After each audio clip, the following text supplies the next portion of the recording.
Dr. Billy Graham já levou a mensagem de esperança em Jesus Cristo para o maior número de pessoas em toda a história. Mais de 210 milhões de pessoas em 185 países ao redor do mundo foram tocadas pela mensagem do Dr. Billy Graham. Por mais de 60 anos, ele vem fazendo com que milhares de pessoas entreguem suas vidas a Jesus. Dos povos de países mais remotos da África ao coração de Nova York. Tanto para grandes chefes de Estado, como para os povos mais humildes e necessitados. Hoje, o Dr. Graham compartilha conosco a mensagem de esperança em Jesus Cristo.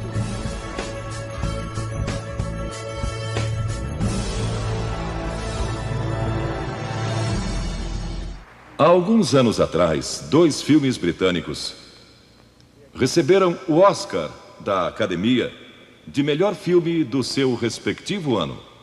E ambos foram a respeito de 2 homens. Um foi Eric Liddell e o outro foi Gandhi. Ambos tiveram a força e a coragem, quando sob pressão, de dizer não a si mesmos, de exercer autodisciplina. Quero tomar como meu texto de hoje 1 Coríntios, capítulo 10. Começando com o versículo 12.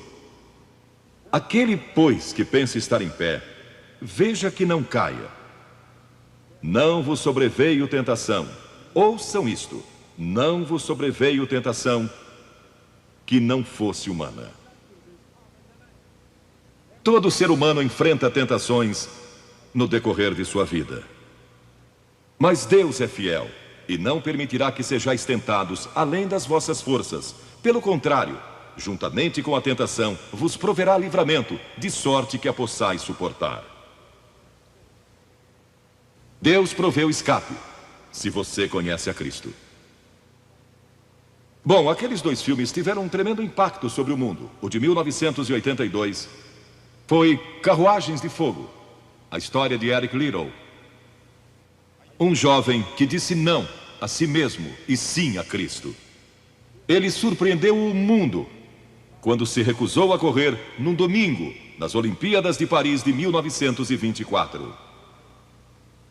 E vocês todos sabem que ele disse não até mesmo ao príncipe de Gales, que lhe pediu que corresse, porque ele era o homem mais rápido do mundo nos 100 metros.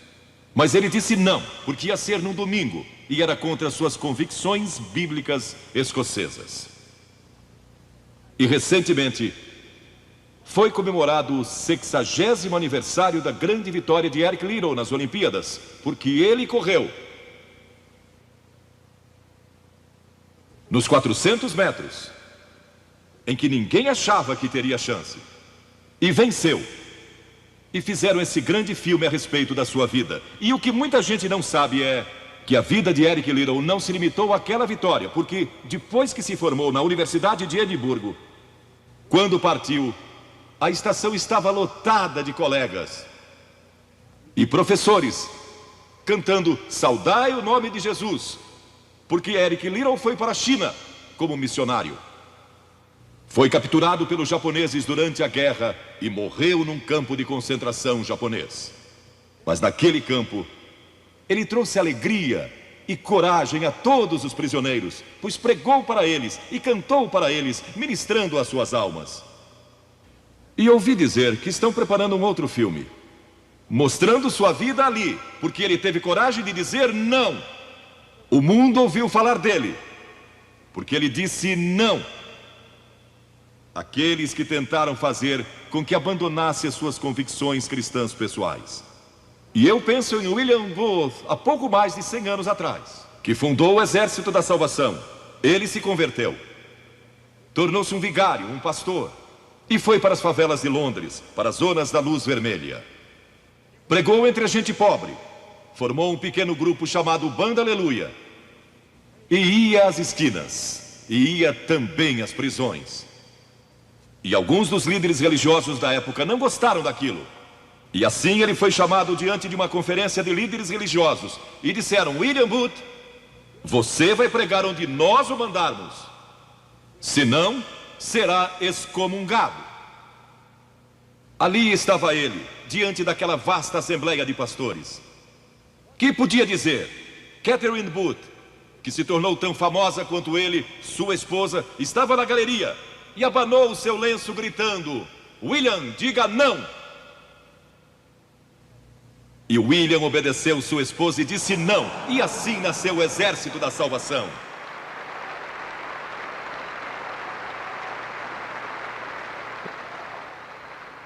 Lemos muitas histórias da Bíblia a respeito de jovens que disseram não e mudaram o curso da história. A primeira que quero mencionar, talvez nunca tenham ouvido falar. Seu nome foi Vasti e foi rainha da Pérsia. A esposa de Assuero, que reinou desde a Índia até a Etiópia. Pensem em todo o petróleo que ele tinha e provavelmente nem sabia. Um dos monarcas mais ricos que já viveu. E ele deu uma grande festa que durou muitos dias. No fim, provavelmente já bêbado, ele ordenou que sua esposa Vasti viesse e ali dançasse para todos os seus convidados. E ela assombrou aquele grupo de líderes mundiais. Ao se recusar, ela disse não. Eu não vou expor o meu corpo para esses homens. Ele mandou outra mensagem,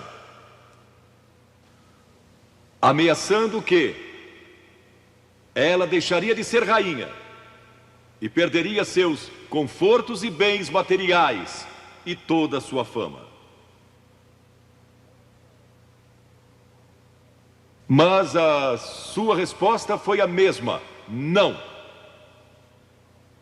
E ela mudou a história, porque foi deposta como rainha. Nada mais sabemos.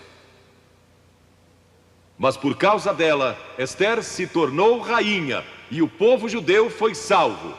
E até o dia de hoje, o povo judeu celebra um grande feriado, porque uma mulher disse não e abriu a porta para a salvação do povo judeu, porque havia um homem como Hitler,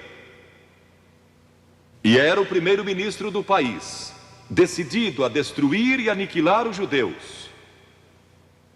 Agora, a Bíblia tem muito a dizer a respeito de sensualidade e lascívia e depravação. A palavra lascívia significa a tendência de incitar desejos sensuais. Sensualidade significa o apelo proposital aos sentidos físicos para satisfação pessoal. Talvez lendo um livro pornográfico ou assistindo um filme impróprio.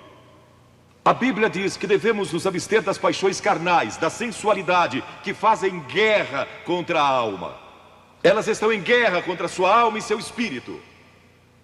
E a Bíblia diz que devemos nos abster delas, ficar longe delas. E então a Bíblia usa outra palavra, réprobo. Agora, isso se refere a pessoas totalmente depravadas, de consciências mortas ou cauterizadas, não sabem mais corar, perderam a capacidade de discernir entre o bem e o mal. E em Romanos 1:28 lemos: e por haverem desprezado o conhecimento de Deus, o próprio Deus os entregou a uma disposição mental reprovável para praticarem coisas inconvenientes. Ou seja, Deus desistiu deles dizendo: vão em frente, gozem toda depravação e toda sensualidade que quiserem, não vou perturbá-los. Ainda não. Mas saibam que seus pecados os acharão e prestarão contas no dia do juízo.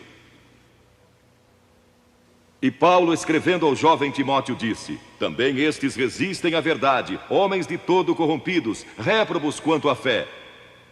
Em outras palavras, rejeitaram a Cristo por tanto tempo que suas consciências se cauterizaram e seus corações se endureceram.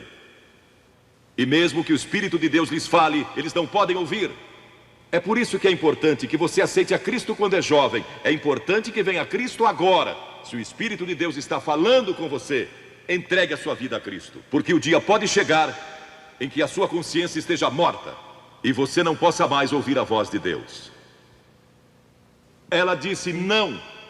Mas Vasti, você vai perder o trono, vai perder suas riquezas, pode até perder sua vida. Ela disse: minha resposta é não. Qual é sua resposta hoje àquelas coisas que são erradas? À mentira, à lascívia, à cobiça, ao preconceito racial? Qual vai ser? Você vai disciplinar seu corpo? Vai permanecer firme às convicções que Cristo e a Bíblia ensinam? Ou vai ceder e seguir pelo caminho largo que leva à destruição? Ou vai entrar pela porta estreita e pelo caminho apertado que conduz à vida eterna? Qual vai escolher? Você tem uma escolha hoje. Deus nunca vai forçá-lo a escolher. E então houve um outro jovem, um jovem chamado Daniel. E a Bíblia diz que Daniel resolveu em seu coração que não se contaminaria com as finas iguarias do rei, nem com o vinho que ele bebia. Agora, Daniel era um jovem que tinha um propósito. Ele havia sido capturado em Jerusalém. Quando o exército de Nabucodonosor invadiu a cidade, ele foi capturado e levado através de milhares e milhares de quilômetros à Babilônia. A quase 3.000 quilômetros de sua própria terra, sem aviões nem automóveis. Eram semanas de viagem. Mas ele estava resolvido a servir a Deus. E não devia ter mais de 12 ou 15 anos de idade. E Nabucodonosor, o grande rei, levara cativos de Jerusalém para a Babilônia. E ordenou que aqueles jovens, em quem não havia defeito, de boa aparência, instruídos em toda a sabedoria, fossem ensinados em sua corte, para que ele pudesse usá-los. Ele queria usar aqueles jovens judeus, porque sabia que eles tinham um dom especial. E durante o período de treinamento, mandou que lhes dessem os melhores vinhos e as mais finas iguarias, e todos os confortos disponíveis na corte de Nabucodonosor. Mas Daniel disse: não. Não quero o vinho do rei, e não quero as iguarias do rei. Quero dormir no chão, não numa cama de penas. Quero viver uma vida simples e também disciplinada. Que diferença dos que mal podem esperar pelo dia em que possam sair de casa e se divertir. Mas não Daniel. Daniel estava longe de casa e ninguém saberia se ele fizesse algumas dessas coisas.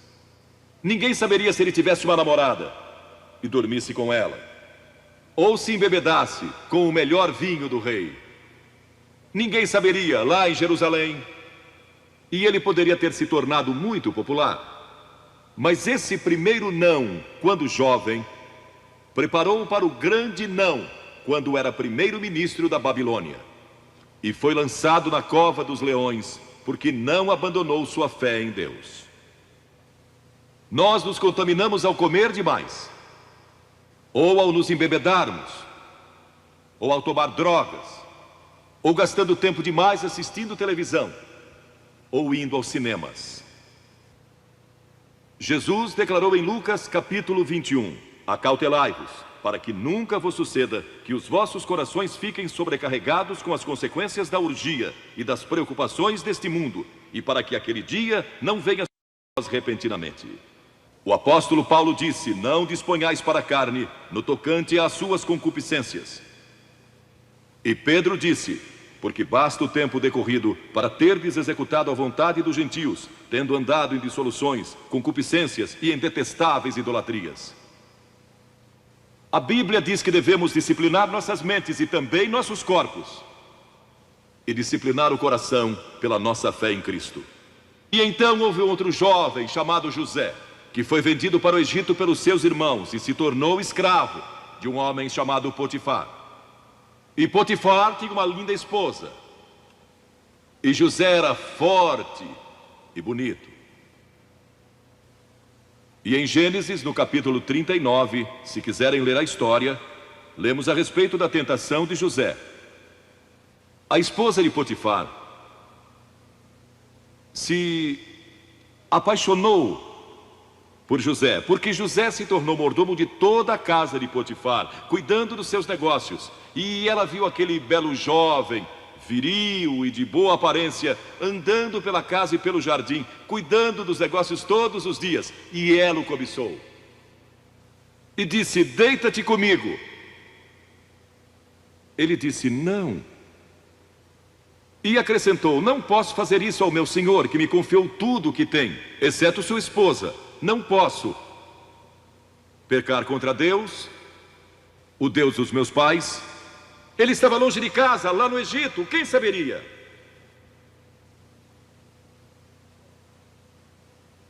Mas disse não. E quando disse não, na última vez, ela o agarrou e ele fugiu dela, deixando sua capa. E ela começou a gritar, chamando os servos e dizendo: ele tentou me violentar. O que não era verdade. Mas Potifar acreditou e mandou que ele fosse lançado na prisão. E muitos de vocês sabem a história, que ele foi para a prisão e, através de uma série de circunstâncias, ele depois se tornou primeiro-ministro de todo o Egito e governou o Egito sob o faraó. Deus o guardou e o promoveu, porque José teve a coragem de dizer não quando foi tentado. Agora, sexo não é pecado. O sexo nos foi dado por Deus para a propagação da raça humana e para nosso prazer, dentro de certos limites que Deus estabeleceu para o matrimônio. As características de um cristão são autocontrole e autodisciplina.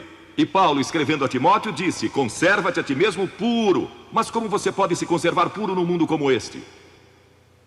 Como pode se manter puro olhando para as bancas de jornais ou assistindo a alguns filmes? Como pode se manter puro com as tentações que enfrenta todo dia? Não pode, de modo algum, exceto se Cristo está em seu coração, Ele lhe dará força e o poder, porque nenhuma tentação lhe sobrevirá que Cristo não lhe ofereça o meio de escape. Entregue sua vida a Cristo hoje, deixe que Ele controle a sua vida, deixe Ele ser Senhor de sua vida, deixe que Ele controle essa área de sua vida, sua mente, seu corpo e sua vida sexual. Deixe que Ele tome conta dela. E lemos a respeito de um outro jovem chamado Moisés. Em geral pensamos em Moisés como um homem velho, de barba, mas foi na juventude que ele tomou a decisão que o levou à grandeza. Porque a Escritura diz: pela fé Moisés, quando homem, talvez 17 ou 18 anos de idade, recusou ser chamado filho da filha do faraó. Recusou. Ele fez uma escolha, preferindo ser maltratado junto com o povo de Deus, a usufruir prazeres transitórios do pecado. Agora, observe que ele estava no Egito. Era filho da filha de faraó, herdeiro do trono do Egito. E talvez seria o próximo faraó. Mas ele fez uma escolha, porque sabia que seu povo, o povo de Israel, era escravo dos egípcios. E ele teve que tomar uma decisão no auge da sua glória. E no auge de tudo que lhe foi oferecido. E ele disse não a faraó. Não vou ser seu filho, prefiro sofrer e morrer com o meu povo e servir o Deus vivo e verdadeiro. E foi exatamente o que ele fez. E conhecemos Moisés hoje como um dos grandes homens da história. Ele rejeitou os prazeres transitórios do pecado. E há uma diferença entre prazeres e alegria. Quem ama os prazeres empobrecerá, diz a Bíblia. E ela cita um homem que disse: entreguei meu coração à loucura e aos seus prazeres, mas tudo isso é correr atrás do vento. Quem vive em prazeres está morto, embora viva, amando os prazeres mais do que a Deus. A Bíblia diz que há pessoas que amam aos prazeres mais do que amam a Deus. É o seu caso? Você ama a Deus mais do que ama prazeres pecaminosos? Não falo de esportes e todas essas coisas maravilhosas que temos. Falo de prazeres pecaminosos. Mas a alegria é produzida pelo Espírito Santo. E há centenas de passagens que falam dessa alegria. Você pode ter alegria, mesmo quando não tem prazer, porque a alegria é profunda. O anjo disse aos pastores naquela grande noite: não temais, pois vos trago boa nova de grande alegria, que o será para todo o povo. E mesmo no sofrimento, quando você recebe a Cristo, Deus não remove o sofrimento. Ele não remove todos os problemas e as dificuldades da sua vida. Não faz isso. Ele não promete, se você está desempregado, conseguir um emprego amanhã se você aceitar a Cristo hoje à noite. Ele promete que lhe dará graça e força e alegria em qualquer situação. Bem-aventurados sois quando os homens vos odiarem e quando vos expulsarem da sua companhia, vos injuriarem e rejeitarem o vosso nome como indigno, por causa do Filho do Homem. Regozijai-vos naquele dia e exultai. Ele disse: quando vierem a mim e tiverem problemas e tribulações e as pessoas odiarem vocês, ele disse: exultai, porque grande é o vosso galardão lá no céu, pois dessa forma procederam seus pais com os profetas.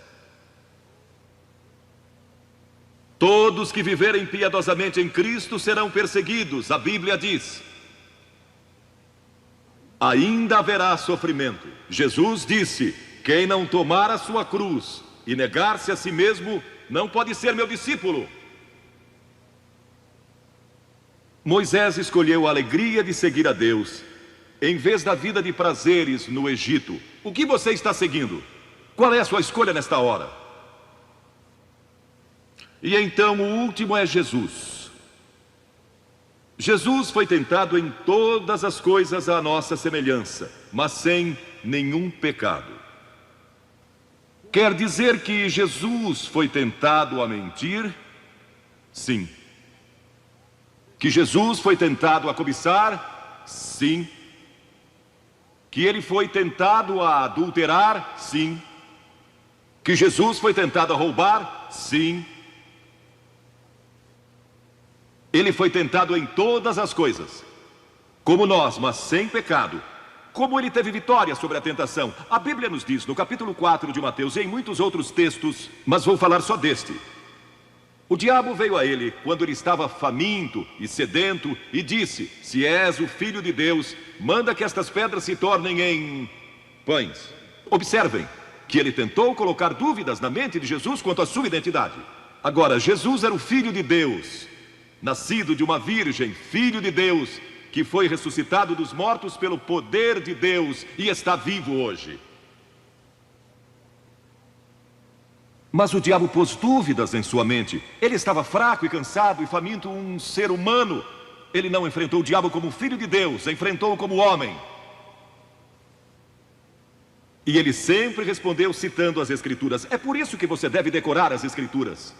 Nem só de pão viverá o homem, mas de toda a palavra que procede da boca de Deus. Jesus disse que há uma coisa que é mais importante que a comida, e sexo, e coisas materiais. É sua vida espiritual. E então ele disse: se tu és o Filho de Deus, atira-te abaixo, porque está escrito: aos seus anjos ordenará a teu respeito que te guardem, para não tropeçares. E Jesus de novo respondeu: está escrito, não tentarás o Senhor teu Deus. E então o diabo levou a um alto monte e lhe mostrou todo o futuro do mundo, todos os reinos que ainda estavam por vir. E lhe disse: se dobrares o teu joelho e me adorares, eu te darei todos os reinos do mundo e sua glória. Jesus não argumentou se ele podia fazer isso. O diabo pode dar-lhe qualquer coisa. Alguns de vocês estão vendendo as suas almas por nada, coisas sem valor.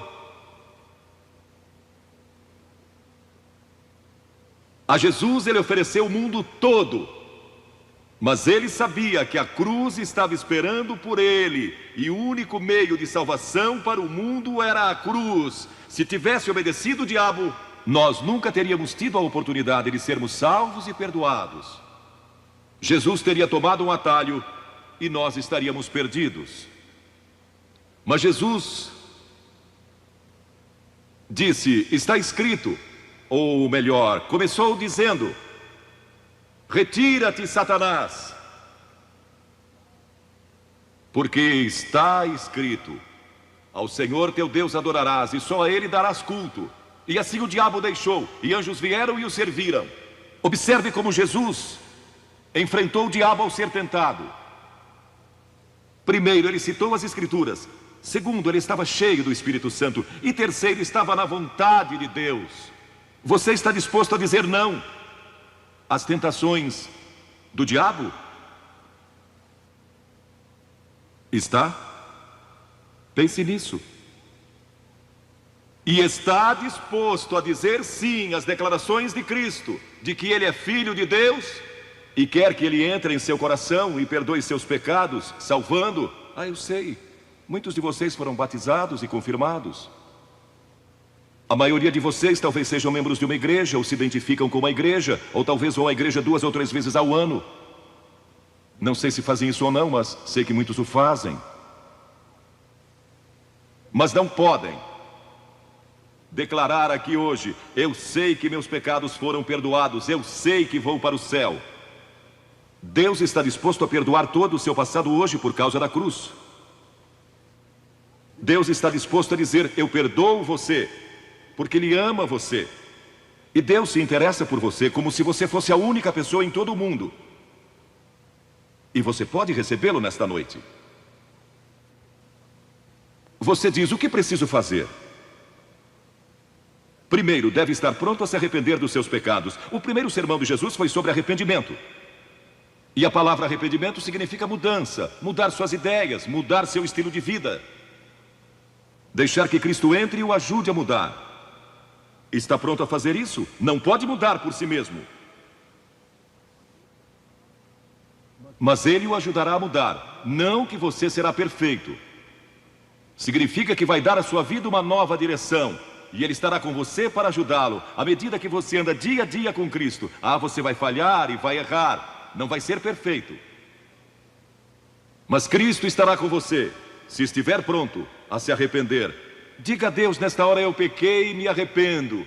E estou pronto a mudar. E então a segunda coisa é que você o recebe pela fé. Cliff disse há pouco que você não pode racionalizar a salvação.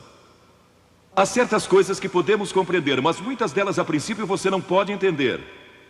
Tem que vir como uma criança, dizendo: não posso entender tudo, mas eu te recebo em meu coração hoje pela fé. Pela fé que somos salvos, pela fé e não por obras, para que ninguém se glorie. Pela graça que somos salvos. E então a terceira coisa: você está pronto a sair daqui hoje dizendo: vou segui-lo e servi-lo o melhor que me for possível. Sabem, em nossa reunião em Bristol, algumas semanas atrás, estava ali um jovem de 17 anos, e ele tinha ido à autoescola aquela tarde, e pediu que seu instrutor o deixasse em um dos portões do estádio. E entre aquela multidão ele encontrou sua família, que tinha sido convidada para a cruzada. E no encerramento, ele e sua irmã fizeram o que vou pedir que vocês façam hoje. Vieram à frente e ficaram diante da plataforma, indicando que estavam entregando suas vidas a Cristo. Uma semana depois, esse rapaz de 17 anos morreu num acidente num túnel que desmoronou. Talvez vocês até tenham lido nos jornais. Ele disse sim a Cristo, nunca imaginando que em poucos dias ele estaria indo ao céu. E nós o veremos lá outra vez. Você sabe para onde iria se isso acontecesse com você? Certifique-se antes de sair daqui. Vou pedir que saiam dos seus lugares agora, centenas de vocês, talvez milhares até, e venham e fiquem aqui na frente, calmamente e reverentemente, dizendo ao vir: eu me arrependo dos meus pecados, quero receber a Cristo em meu coração, quero saber que fui perdoado e que um dia vou para o céu, quero esta nova vida. Você diz: mas Billy, por que você pede que venhamos publicamente? Por que em público? Porque toda pessoa a quem Jesus chamou no Novo Testamento chamou em público. Ele disse: se não estiver disposto a me confessar diante dos homens, tampouco eu o confessarei diante do meu Pai que está nos céus. Jesus morreu publicamente por você, despido, sangrando, diante de toda aquela multidão. Por você.